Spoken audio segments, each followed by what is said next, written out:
Hey y'all, hey everybody, it's Mo here. Today I want to talk to y'all about my favorite space shows, but before we get to that, I want to remind y'all that on Friday, December 17th, which if I do this right will be tomorrow, I'm going to have my virtual book launch 5 p.m. St. Lucia time, 4 p.m. New York time. So please show up and tell a friend to tell a friend to come to the book launch. There'll be giveaways and discounts and all that good stuff.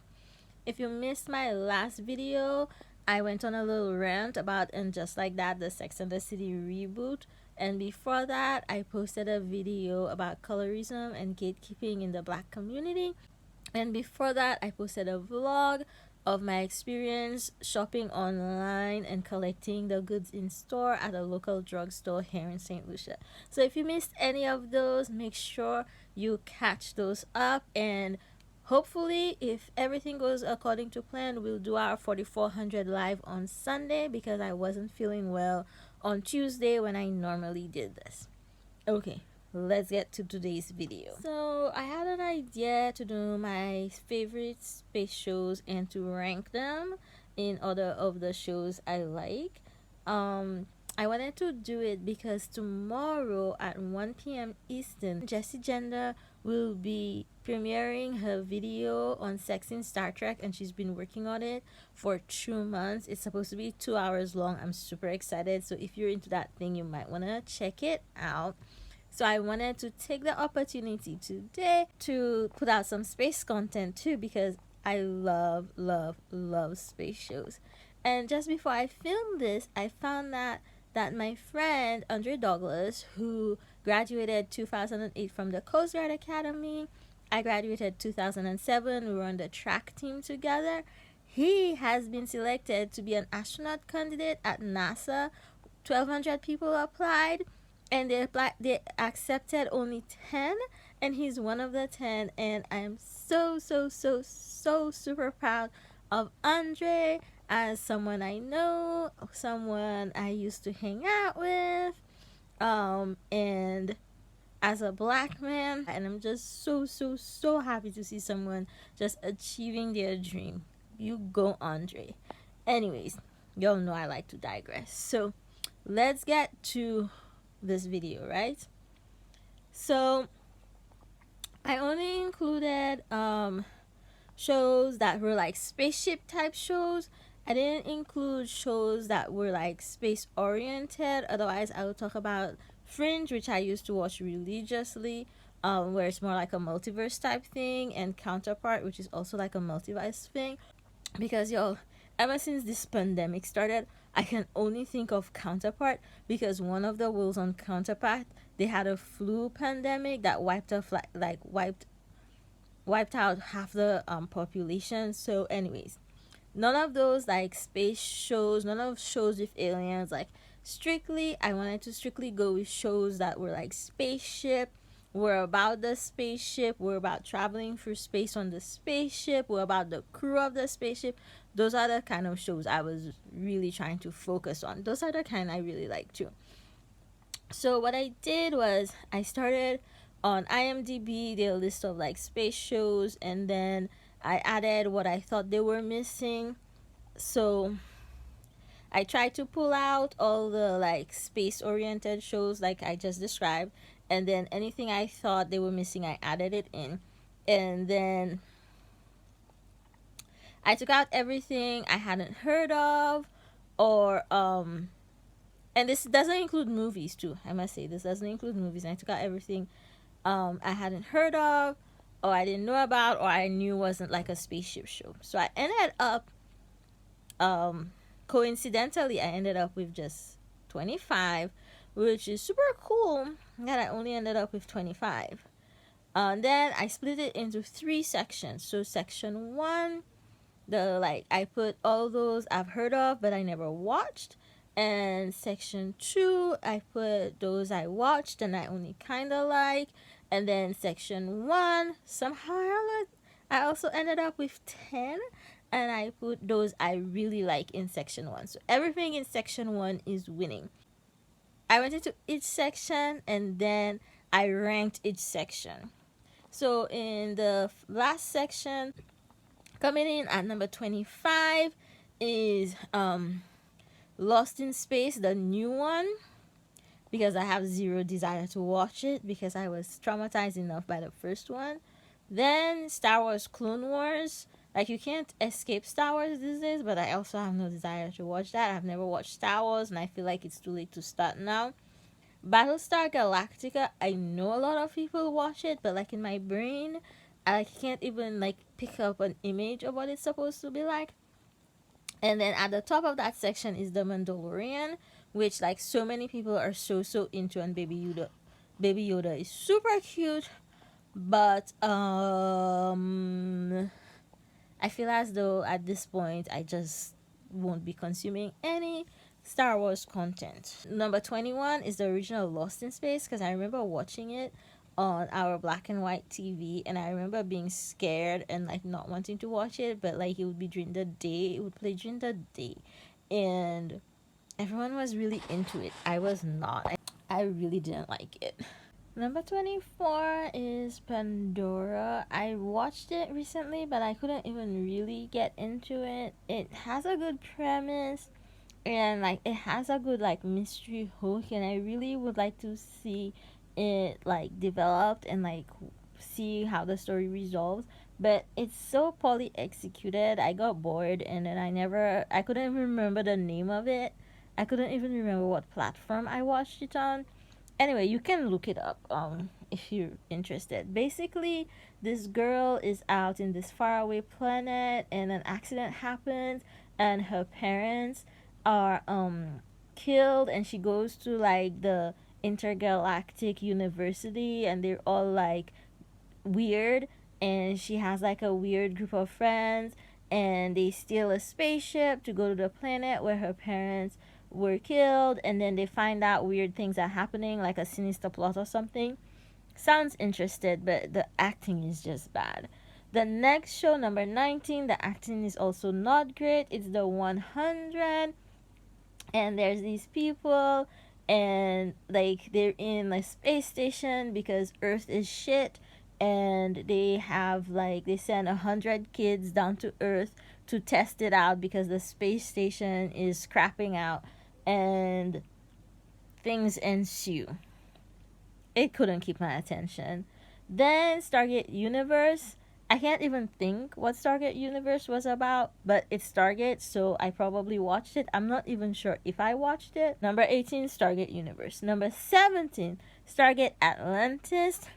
I watched it, and like did I miss some seasons? Like it had kind of like a good storyline, but it was kind of meh, especially compared to Stargate SG-1, which is one of my faves. So that's why it is on the list. Then the Jetsons, because who can forget the Jetsons? Okay, if you grew up in the 80s and the 90s, you watched the Jetsons. I just like, the thing is, the Jetsons and Flintstones, the husband was so useless and such a bully, and like the family dynamics was so weird. If you grew up in a house like that, like I feel as though the reason why people elected Trump is they think his behavior is the behavior of a strong man, a good leader, so that's how they ended up choosing him, because that's what they were raised with in their house. I mean, what does Flintstones and Jetsons teach us? I mean, I watched those, and then I had a different reaction, but anyways, that's a rant. Number 16, the Jetsons. Number 15, Andromeda. I remember loving Andromeda. I kind of started watching it again. It's in at number 15 for nostalgia, but it actually, for the time, it was actually pretty good for the time when it came out. Oh, I should be telling you all about this shows. Andromeda is like a ship, and from what I watched when I started rewatching it earlier this year when I couldn't do anything, was there was like a federation type thing, and he got stuck in a time thing, and then they pulled him out like how many thousands of years later in a ragtag crew on a spaceship going around space. Number 14, Star Trek Enterprise. So Star Trek Enterprise is the one with Captain Jean-Luc Picard. It's one of my favorites. Like, how can you talk about space without talking about Star Trek? Oh no, I lied. I completely lied. Star Trek and Where's the? You know what? Never mind. Let me see what this looks like, because y'all, it seems I might not even have the original Star Trek on this list. We'll see. Y'all already know what it is when y'all come here, okay? So number 14, Star Trek Enterprise. That's one I didn't even know happened. I tried to watch it again when I was too sick to do anything. I could not. Even through all my pain, it was just like um it was just like yeah, that's all I have to say about it. Star Trek Discovery is currently going on, and I love like the black captain in it. Like, I loved what I watched in season 1, and then it's just like, I know it's not, I wouldn't say from what I saw that it's a bad show. It just made me end up yelling at the TV, and like, it got predictable really quick for me. So if you like Star Trek Discovery, okay, good, yeah. Now, Star Trek Lower Decks, which comes in at number 12, is a lot of people's favorites. I tried to watch it, but it was just too gory for me. I just don't like the gore and like the pacing, and it was just too much. Like, it was just too much for me. I don't like the gore, so I might try to watch it again. That's why it's so far in the list. Now, at number 11 is Babylon 5.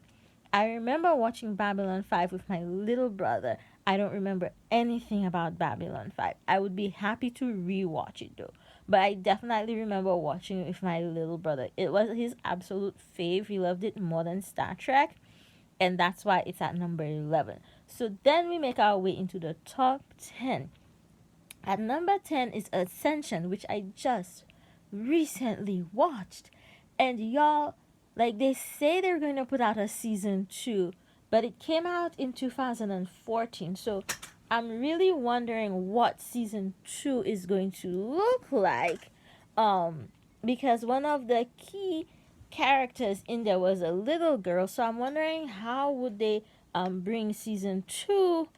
Like, would it be years later? Would they recast it? I have a lot of questions. So basically, in Ascension, there's this spaceship, which is like it's people from Earth who left Earth in the 60s, and they're on a multi-generational journey to find a new habitable planet. And it starts in episode 1. There's a murder, and it's the first murder they've had on board, and chaos ensues. And I loved this because it was not predictable. But they only ever meant to make one season, and like, but it ended on a cliffhanger. Okay, number 9, Firefly. I love Firefly. Why do I love Firefly? Because I have great memories of it. I think Nathan Fillion is in Firefly. Firefly is a cult classic. I cannot even tell you exactly what happened in Firefly, except like, I really loved watching it back in the day, and it really kept my attention. But that's all I can tell you. It's like a ragtag group of misfits going around the in a spaceship doing things. Like, it feels like Guardians of the Galaxy is a knockoff Firefly, if that makes any sense to you. Then, number 8, Stargate SG-1. Now, I know I said it was spaceship shows, and I kept Stargate SG-1, but Stargate the movie had spaceships in it, and it's about traveling between worlds. So I don't care, okay? I know what I said, I don't care. And there's 2 other Stargates in that, so if you just realize the Stargate thing, you know that's a you problem. Anyway, Stargate SG-1, I absolutely love. It's so low in the ranking because it, like, my anxiety, it has so much, like, so many scary moments and so many, like, heart-dropping moments. Overall, I just think Stargate SG-1 had like really good acting, like really good storylines, so that's why it's number 8. Then we have Star Trek Next Generation. That's the one with Captain Jean-Luc Picard. And I mean, Now we're getting into the part where, the difference between how much I like these shows is not a big deal. Like, it would be hard for me to choose which one to watch over the next if they were all on at the same time. But you know what? It's 2021. You don't have to stream. You don't have to pick. They're all streaming somewhere. So I love Star Trek The Next Generation. Okay, the original Star Trek is not on this list. It's not. And I don't know where I would put it. Okay, we'll see. Anyway, I love Star Trek Generation. Whoopi was in it. Worf, I love the relationship between Worf and, I want to say, Jadzia. I haven't seen Star Trek Generation in at least 20 years. But the relationship between Worf and Jadzia, Miles the engineer, loved. What's his name in that one? LeVar Burton was in that one. And then Data was in that one too, I think. I'm not sure. Anyways, love Star Trek Deep Space Nine. Oh, and in Star Trek Next Generation was all about the Borg. That was scary for a bit. And then 7 of 9 was in it. Anyway, number 6, Star Trek Deep Space Nine. I love Star Trek Deep Space Nine because it had a black captain. What can I say? I'm easy. What can I say? But it felt a little soapy at times to me, even though I love that it was sequential and stuff. But I really liked Odo in there because, Odo was like a shapeshifter. That was really cool. The Ferengi were interesting. So I really like where they took it.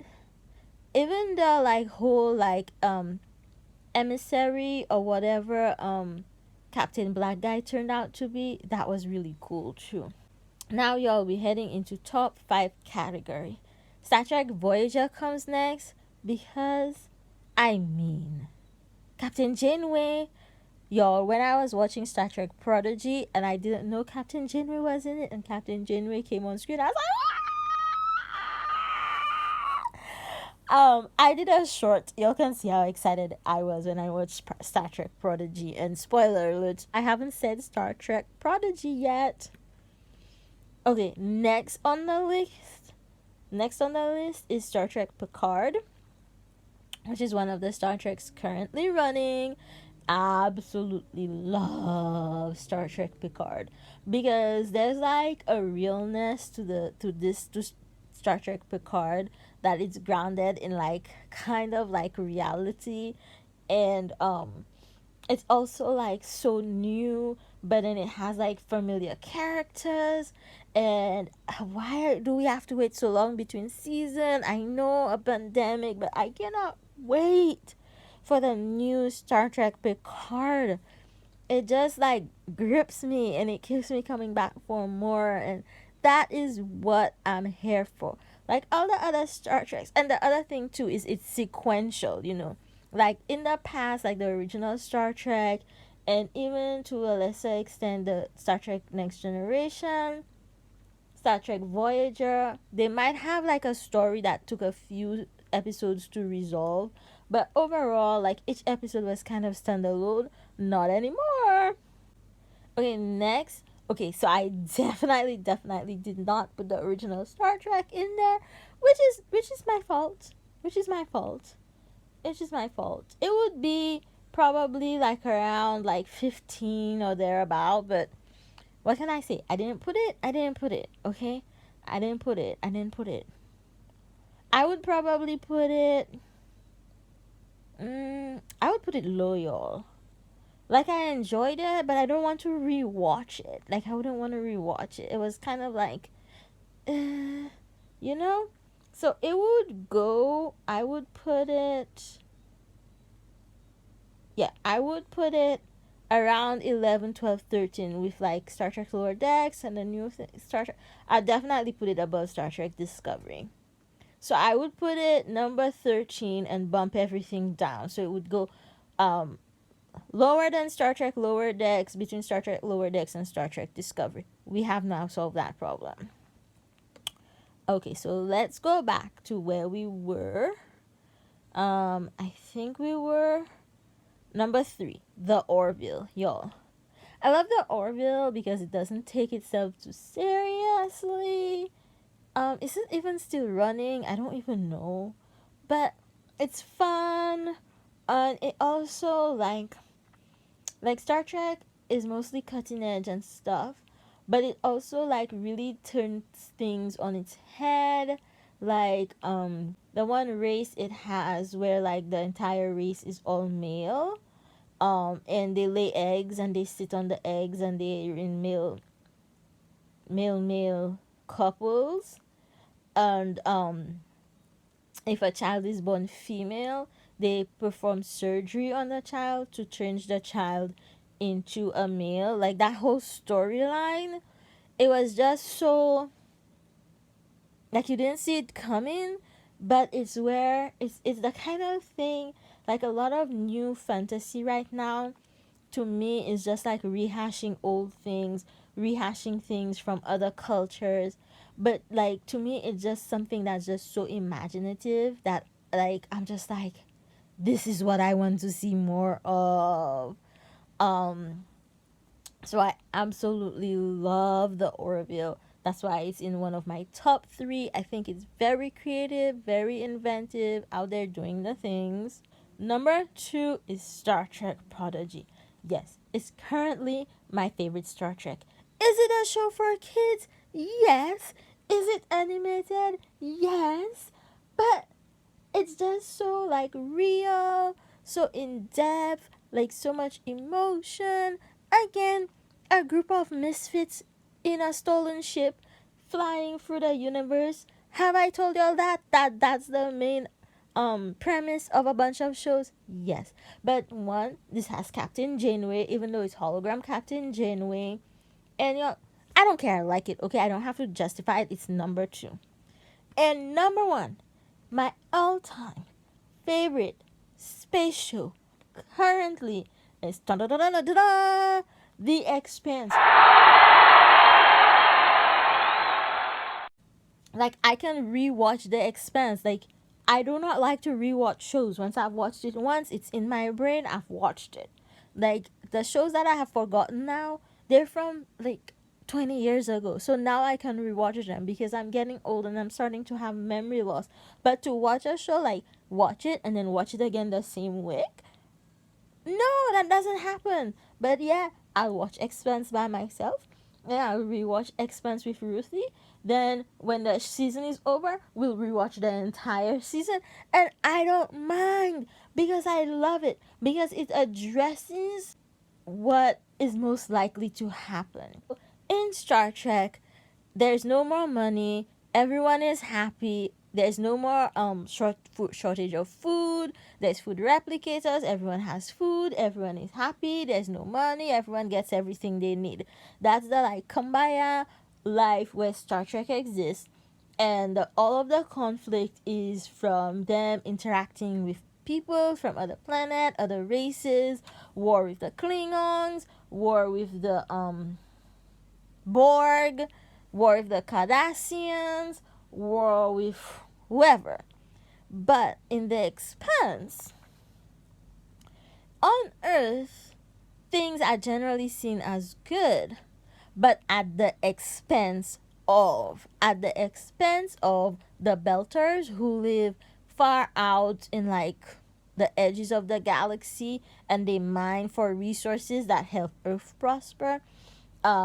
And then the Martians had a war with Earth, kind of, because Mars was the first colony, and like the dynamics of that, but also the reality that on Earth, even if like there's no more money and stuff, there are still people who are called undocumented who don't have access to resources. There are still people who don't get to pursue their dreams because there's only so many university spots, and it goes to those who like have the like highest positions, and people use their positions and their power to elevate their family status, to make their family have better living conditions. And it's hard for me to grasp a Star Trek future because Like, so many people are just all about hoarding resources, about self-preservation, about elevating their family, about using their power to help whatever group they belong to progress. And the Expanse shows what that is like. So in the Expanse, again, guess what? Y'all, guess what? Guess what the main premise is? A group of misfits steal a ship and run around the galaxies. Y'all, I have a type, but it's told like for a story that has been rehashed in so many ways. It's told in such a fresh new way, and it's very inventive, and I absolutely love it. So the way it's looking, this video is gonna be pretty long. It's gonna take me a while to edit, so I'm going to end here, y'all. Thank you so much for watching this video. Do y'all watch any of these shows other than the original Star Trek? Did I miss any? Let me know down in the comments what your favorite show is, which of these shows you liked, didn't like, which ones I missed. And y'all, I'll see y'all soon. Bye.